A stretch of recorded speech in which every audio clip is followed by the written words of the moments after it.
With all the hype going on about the new Mario movie that came out a while ago, I figured it'd be appropriate to review what is technically the first Mario movie. Yes, even before the '93 live-action film. It is a Japanese animated Mario movie that did go to theaters, but never got a DVD or Blu-ray release, and only just recently it's been remastered in 4K on YouTube. So, yeah, I figured it'd be appropriate to review the Super Mario OVA.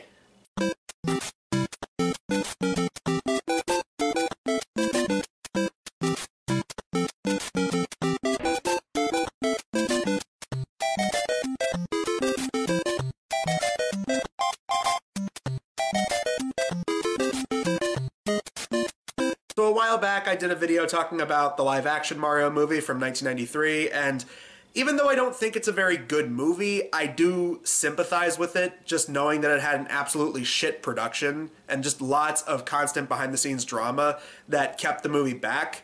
And I also saw the recent Mario movie, and there's a video on the channel talking about that, but to sum up, I really liked it. I really did enjoy it, and I think that a lot of the people who are praising it and saying that it's one of the best video game movies we've had in a while, and saying that it's actually a lot better than we expected it to, just based on all the announcements and trailers, yeah, I really did enjoy it. Then we come to this. What is there to be said about the Japanese Mario movie, or the Mario anime, as some people call it? First of all, the movie was made shortly after the first few games came out. It came out 2 years before Mario 3 was even released. And they put a lot of marketing into the movie in Japan. They made several food tie-ins, which are heavily promoted in the movie, but we'll get to that. The movie was never released in the US, or anywhere for that matter other than Japan. It was released on VHS after it lasted a while in theaters, and that's pretty much what led to it being remastered all these years later. Because I think 2022 or 2021, it was remastered in 4K on YouTube, and a lot of people seem to be rediscovering it just recently. What exactly makes this Mario movie different from the other Mario movies? Well, this one begins with Mario staying up late to play video games on a Nintendo Famicom, the Japanese version of the NES.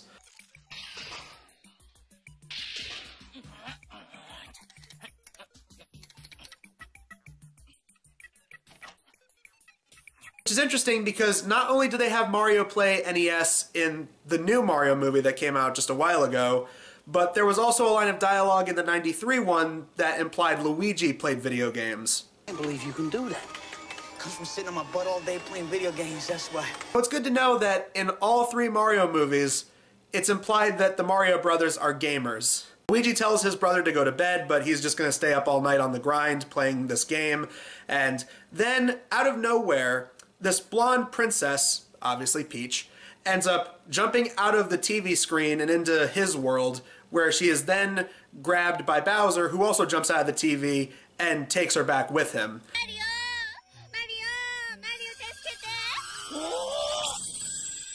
Tries telling Luigi, but Luigi thinks that his brain is fried from playing too many video games all night long, and the next day they go to their day job at a grocery store.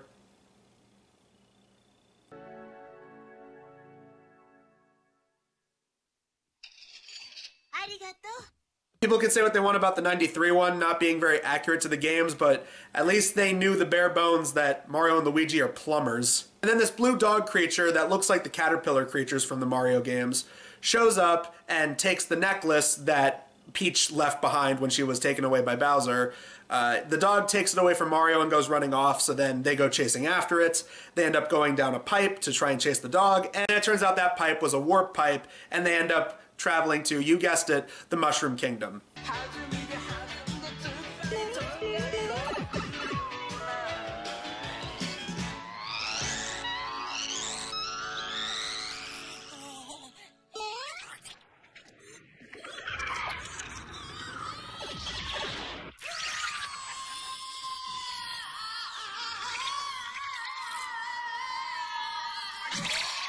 It's interesting that 3 different Mario movies exist that are all about them living normal everyday lives, and then they end up going down a warp pipe that sends them to this fantastical fantasy Mushroom Kingdom universe. Obviously, the only difference here is that the 93 one, instead of having them end up in the Mushroom Kingdom, they ended up in this Blade Runner, cyberpunk, Dino Hatton location where humans evolved from reptiles, and yeah, it was trying to do something different, but at least this movie and the 2023 movie had it very simple. The brothers, they work together, they end up going down a pipe, Mushroom Kingdom. What's missing from the 2023 one is this old wizard man who kind of looks like Gandalf, and he just tells the brothers that there's some prophecy about how two brothers with mustaches and overalls will save the princess.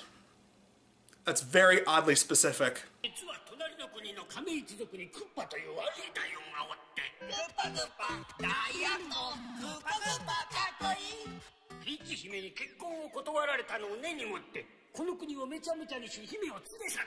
Now, even though I was watching this movie with subtitles and I was able to follow it for the most part, you know those parts in retro anime where they just have characters do things that kind of just come off as random and they're never addressed?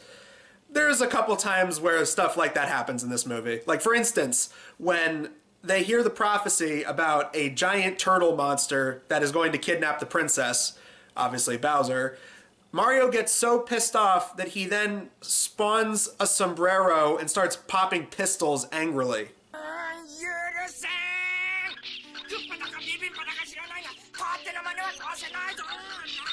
Mario and a sombrero.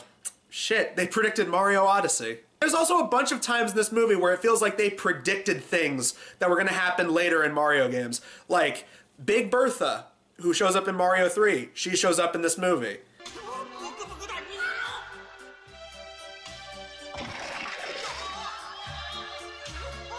The part where they're flying an old ship through the night sky and it...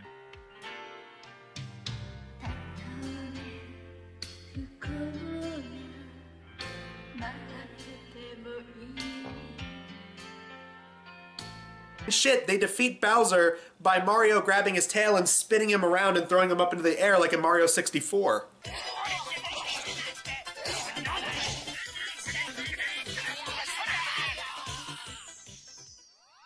I would love to believe that somebody from Nintendo remembered watching this movie and is like, we're gonna put some of that shit in these games. That's too good to pass up. While Mario wants to go and rescue the princess, Luigi's incentive is that there's a bunch of gold coins that are supposed to be very valuable.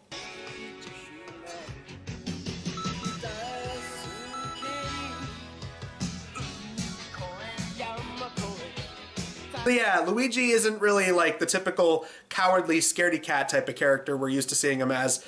In this movie, he's a greedy bastard. Before they leave, there's also this part of the prophecy that mentions 3 mystical items that will give them powers. And obviously that's the Superstar, the Mushroom, and the Fire Flower. Apparently, Bowser and his men have hidden them to try and make sure that the Mario brothers don't find them, which is completely pointless because all throughout the movie, as they go on their quest, there are these Goombas that keep directing them to where they are.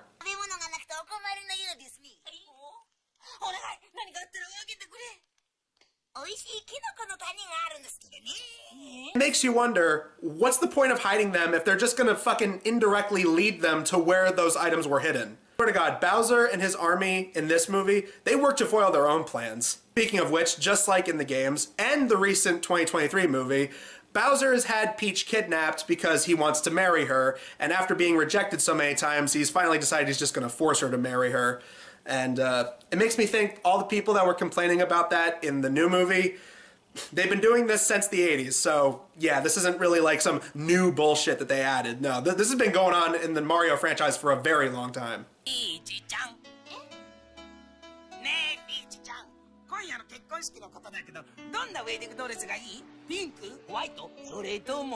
also interesting because in this movie they have it that Bowser has magical powers, which I believe was part of the original instruction book from the very first Mario game.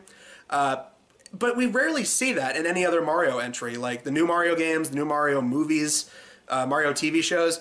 They rarely ever implemented Bowser having magical abilities. In this movie, he has the ability to change shape, and he transforms into a bunch of different things all throughout. So I thought that was kind of neat.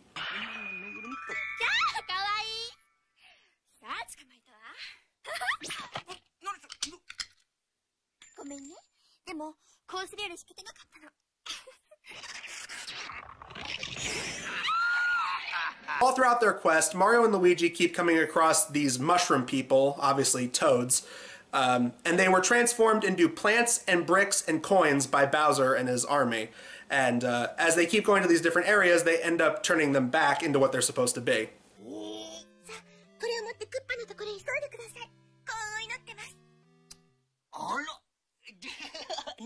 Also come across a couple of typical enemies you'd see in these Mario games. I mentioned the Goombas earlier. They come across Lakitu, that little guy on the cloud.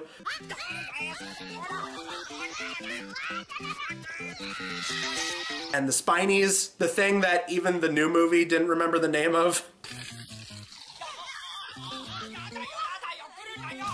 There's a part where they end up getting captured and the guard that's watching them is a Hammer brother.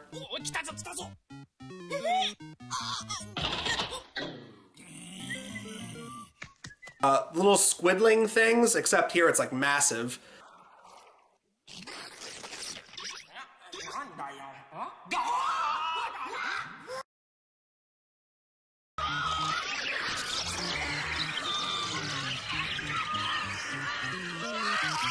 The whole plot of them going from location to location in a weird way was kind of reminding me of Wizard of Oz. But then I figured that I was probably thinking about that because apparently one of the original scripts for the live-action '93 movie was kind of reminiscent of Wizard of Oz, and it was going to be more of a fantasy thing. It does make me wonder if the live-action Mario movie was more fantasy-based instead of doing the whole cyberpunk thing. Would it have been better, or would it have been even less memorable? Like, even for people who think that the '93 one sucked, like, would it have been better, or would it have just been a generic 90s fantasy movie? So after they go from location to location to location, and they get coins, and they get these power-ups, again, the Goombas shouldn't have told them where to go. Even if they were trying to, like, knock them off course, they inadvertently ended up getting them to find the things that they were not supposed to find. So, good fucking job, Goombas. End up taking this magic ship and flying it to Bowser's castle. They drop in to crash the wedding, and then we get a chase scene where Bowser is running through these underground tunnels, and what do you know? It actually does look like a level out of one of the original Mario games.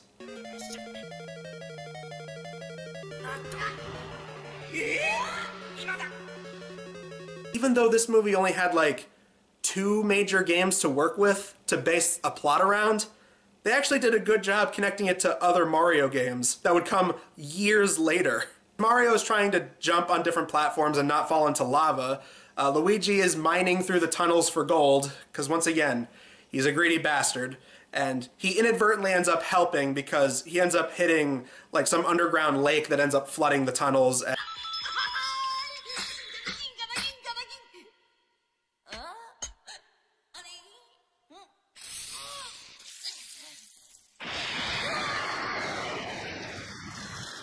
Apparently, that not only floods the tunnels and stops the lava that Mario is about to fall into, but it also just knocks the entire foundation of the castle to the ground.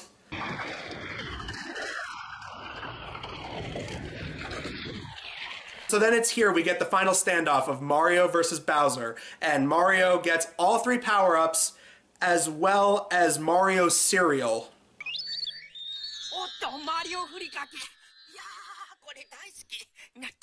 There was a part earlier I forgot to mention where they're traveling through the desert and they not only come across coins, but they also come across Mario ramen.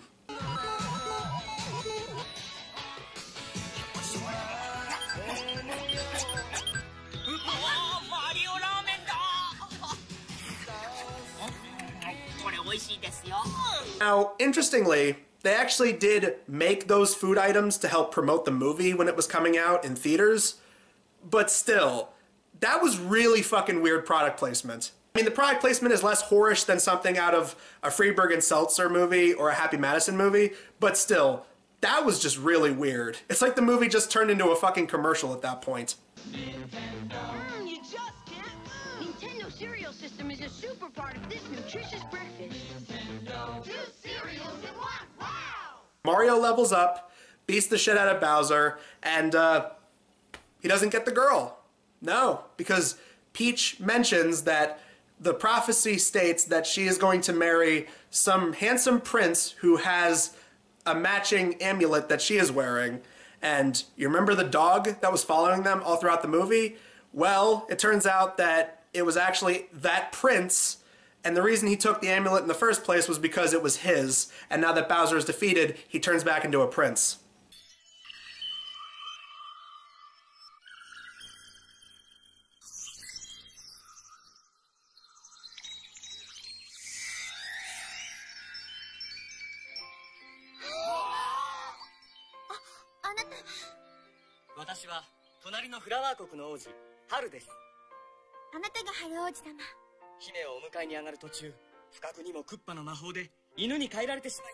Then the movie ends with Bowser working with them at their grocery store as he's helping this old lady get her groceries together.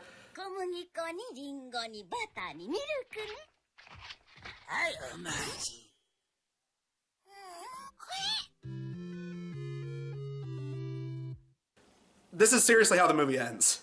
Overall, what did I think? Like I said, it was fascinating that this movie came out long before a lot of the major Mario games that my generation grew up with. It still had a decent number of connections to other Mario titles. It seemed like this movie was kind of paving the way for stuff that would come later in the series. It's so insane, it's creative, and if you're into retro 80s anime that are based on video games, as very niche a market as that is, I would say, yeah, check it out at least once and see what you think. It's hard to say if this is a truly great Mario movie because never really had a high bar until just recently. I think if I were to rank these movies, I would say the 2023 one is the best one by far, and this one and the 93 one are kind of tied, but I feel like as a Mario movie, this one is just slightly better. But the 93 one I thought had a lot of really creative visuals and stuff in it. Again, not a great Mario movie by any means, but the fact that it had such a troubled production just made me kind of sad and made me sympathize with it a little bit more. But yeah, the whole movie's on YouTube, and if you don't mind reading subtitles or if you can actually understand Japanese perfectly, I would say check it out at least once and come to your own conclusion, because it is an interesting piece of history. I mean, for the longest time, just until a short while ago, I didn't realize that there was actually a Mario movie before the live-action one, so yeah, just based on that alone, I thought that was truly fascinating. Tune in next time to the Blockbusters show. We have one more video for the month, and we're going to be talking about a crappy fantasy movie from the 2000s. It was based on a popular series of books, and it was trying to ride that trend of like Lord of the Rings and all these other fantasy books being turned into movies, Harry Potter, kind of. The movie in question is Aragon from 2006. But until then, guys, I'm Adam Sykes of the Blockbuster Show, and we will see you guys in the next video. Okay, look, how many Marios are there between the two of you? There's three. There's Mario and Luigi Mario.